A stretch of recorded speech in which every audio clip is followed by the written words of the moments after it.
if he has caused corruption in the land, ان دو وجہ کے علاوہ اگر کوئی انسان دوسرے انسان کا قتل کرتا ہے گویا کہ ایسے ہے کہ سارے انسانیت کا قتل کر رہا ہے.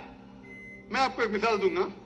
جب میں نے لیکچر دیا تھا ٹیررزم مسلم مونوپولی, تو اکثر جیسا ہمارا سیشن ہوتا ہے کہ غیر مسلم کو پہلے چانس دیا جاتا ہے, تو جب میں کہہ رہا تھا اسلام کے بارے میں, اسلام کی کیا رائے ہے دہشت گردی کے بارے میں, جہاد کے بارے میں, تقریر کے دوران میں مثال دے رہا تھا کہ مسلمان ٹیررسٹ نہیں ہوتے اکثر, اور اسلام مذہب ٹیررزم کے خلاف ہے, دہشت کے خلاف ہے. سوال جواب کے موقع پہ ایک ہندو نے مجھ سے سوال پوچھا کہ ذاکر بھائی, جو گجرات میں ہوا, جو مسلمانوں کے ساتھ جو غلط ہوا, جو مسلمان عورت کے ساتھ بلاತ್ಕಾರ ہوا, اگر میں ہوتا تو میں بھی ہندوؤں کو یہاں چن چن کے مارتا تھا. تو جو مسلمان ہندو کو اگر ٹرین بلاسٹ میں کوئی ہندو مرا اور مسلمان نے کیا تو میرے نزدیک صحیح ہے. یہ ہندو مجھ سے کہہ رہا ہے کہ میرا جذبہ بھی, اگر کوئی میری بہن کا بلاತ್ಕಾರ کرے تو میرا جذبہ بھی جاگے گا اور میں بمبئی میں ہندو کا قتل کروں گا.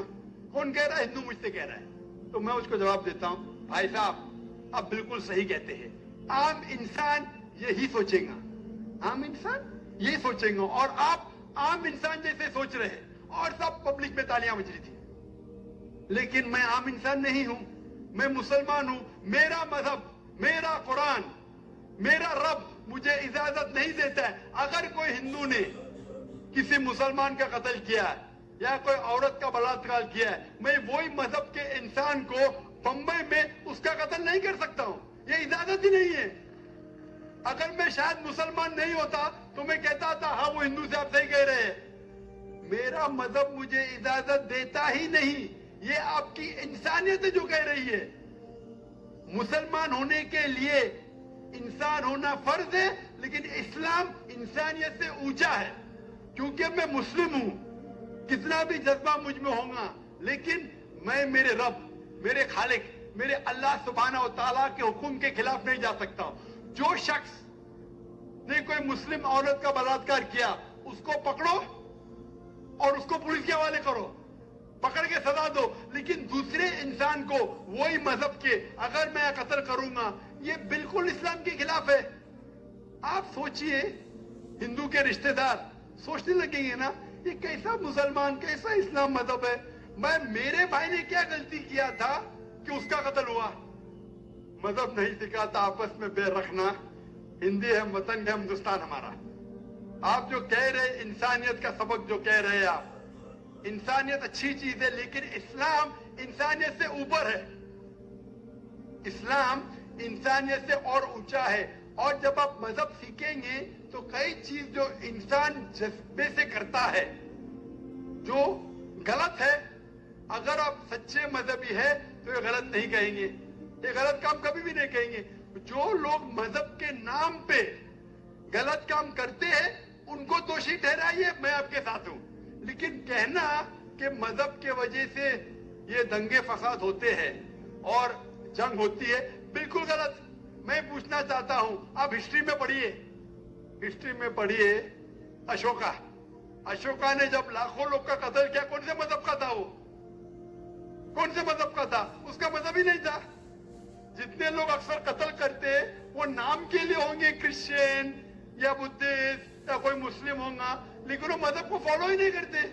آپ تاریخ پہ دیکھیے, آپ تاریخ اگر دیکھیں گے, میں پوچھنا چاہتا ہوں کہ جتنے قتل آج ہو رہے ہیں, جتنے قتل آپ دیکھتے ہیں کہ یہ قتل کیوں ہو رہے؟ امریکہ افغانستان پہ حملہ کیوں کیا؟ کیوں کیا؟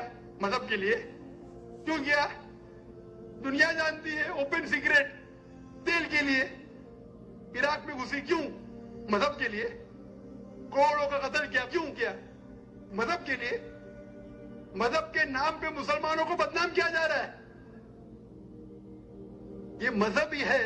اگر سچا مذہب ہے, صحیح مذہب ہے, تو کبھی بھی نہیں سکھاتا کہ انسانوں میں جھگڑا کرنا. اگر وہ کچھ غلط کام کر رہا ہے, اگر غلط کام کر رہا ہے, جو شخص غلطی کر رہا ہے اسے پکڑو, اس کو سزا دو, میں بالکل ان کے ساتھ ہوں. لیکن عام انسانوں میں جھگڑا کرنا, فساد پیدا کرنا اسلام کبھی بھی نہیں سکھاتا. یہ اسلامی مذہب ہے. اسی لیے اس کانفرنس کا عنوان ہے اسلام the solution to humanity. اسلام انسانیت کا حل. تو جو بھی مشکلات انسانیت میں ہیں آج کی تاریخ میں, اس کا حل صرف اسلام میں ملے گا. آپ مجھے بتاؤ قرآن کی کون سی آیت کہتی ہے کہ بنا وجہ کسی انسان کا قتل کرنا چاہیے؟ آپ قرآن کا حوالہ دو, میں آپ کی بات کو مان لوں گا. آپ صرف میڈیا کے ذریعے جو میڈیا غلط فہمی پھیلا رہی ہے اسلام کے خلاف, اس کی بنیاد پہ کہنے لگیں گے کہ مذہب کے وجہ سے یہ دنگے فساد ہوتے ہیں یا مذہب کے وجہ سے لوگ قتل کریں ایک دوسرے کا. یہ بالکل بے بنیاد ہے. میں پوچھوں گا قل ہاتھو برہانکم ان کنتم صادقین, آپ اپنا ثبوت پیش کرو اگر آپ سچے ہو.